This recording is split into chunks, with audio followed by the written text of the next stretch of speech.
자, 그 다음에 볼 건 배수가 8인 거예요. 그러면 아까 뭐 이렇게 아까 이것도 그렇지만 저번 시간에 얘기했던 6배의 팔면체 같은 것들도요.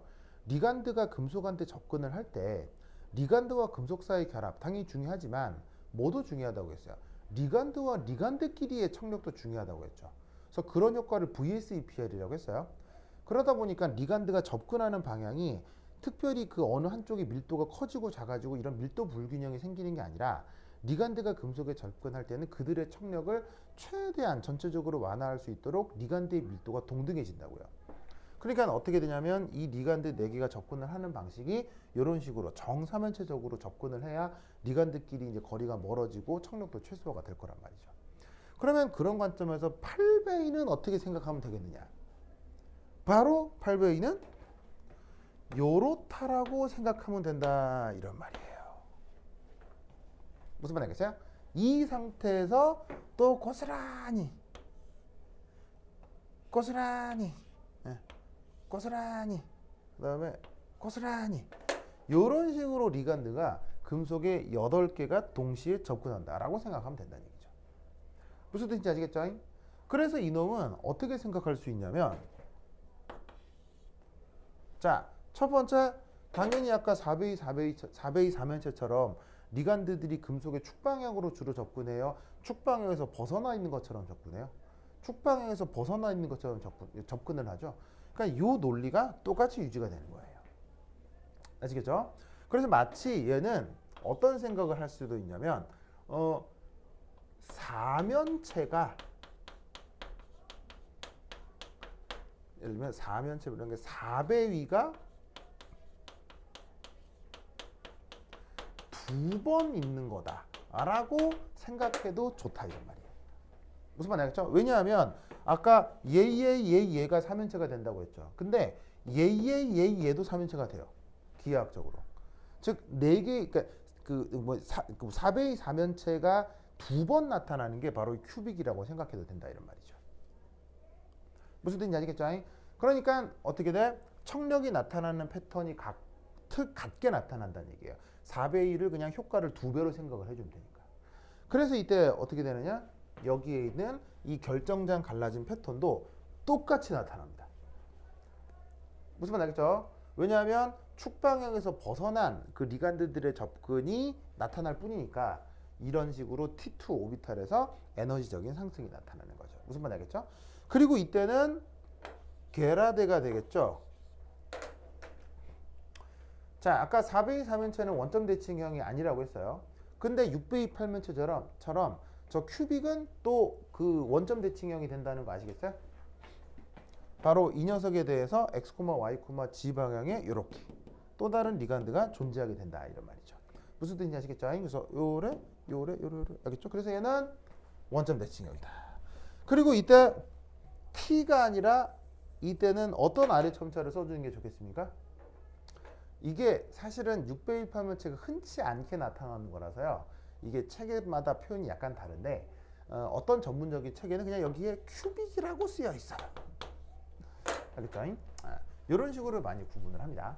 그래서 6배의 팔면체는 옥타이드럴, 그 다음에 4배의 사면체는 테트라이드럴, 저기에 있는 저놈, 저거 8배의 큐빅은 그냥 큐빅 이런 식으로 표기를 하는 거예요.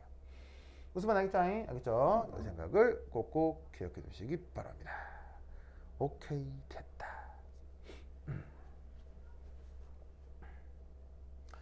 자, 그런데 이 6배의 팔면체, 8배의 큐빅에서는요, 이 하이 스피드로 들어가느냐, 로우 스피드로 들어가느냐에 대한 구분을 거의 하지 않습니다. 거의 하지 않습니다. 이 큐빅에서는요, 하이 스피드냐, 로우 스피드냐 구분하지 않아요. 왜 구분하지 않느냐? 첫 번째, 얘가 거의 없어요. 실제로 이렇게 존재하는 화합물이 거의 없어요. 그러니까 연구가 많이 안 돼 있고요. 그 다음 두 번째 어떤 효과가 있을 수 있냐면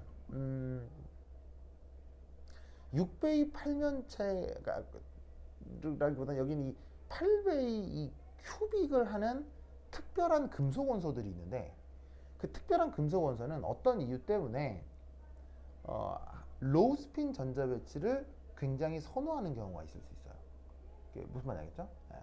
그러다 보니까 여기에 있는 이 6배기 팔면체 같은 경우 로우 스핀, 하이 스핀을 사실은 별로 구분하지는 않거든요.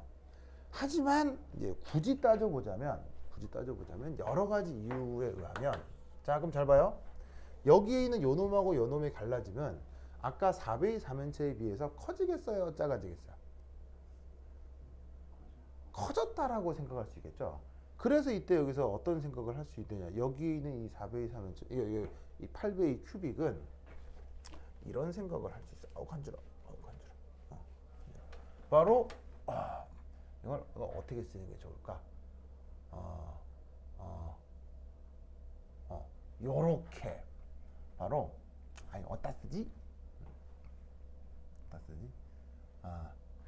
요렇게 델타 큐빅은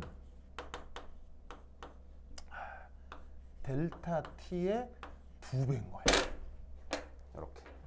왜냐하면 4배가 2번 나타난다고 했죠. 그래서 저기에 있는 그 테트라이드럴의 2배쯤 해당하는 그 물리량이 된다 이런 말이에요. 아시겠죠?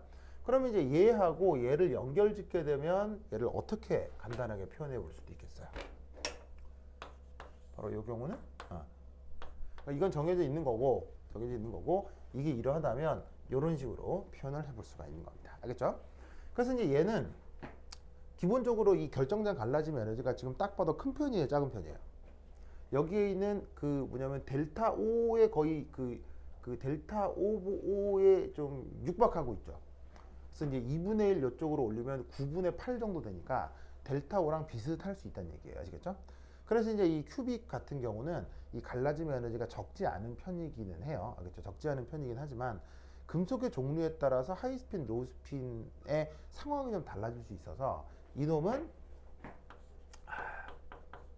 전자 배치에 대한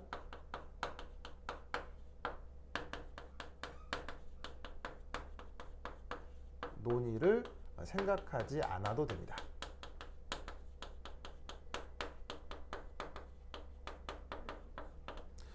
예시가 몇 개 없어서 이 8배의 큐빅 같은 경우는 하이스핀이다 로우스핀이다라는 그런 구분 자체를 크게 잘 하질 않습니다. 아시겠죠? 그래서 그냥 이런 식의 갈라진 패턴이 나타난다 정도로만 기억을 해두시면 되겠어요. 알겠죠? 그래서 이제 여기서 요거 정도만 기억을 해두시면 되겠습니다. 오케이, 됐다.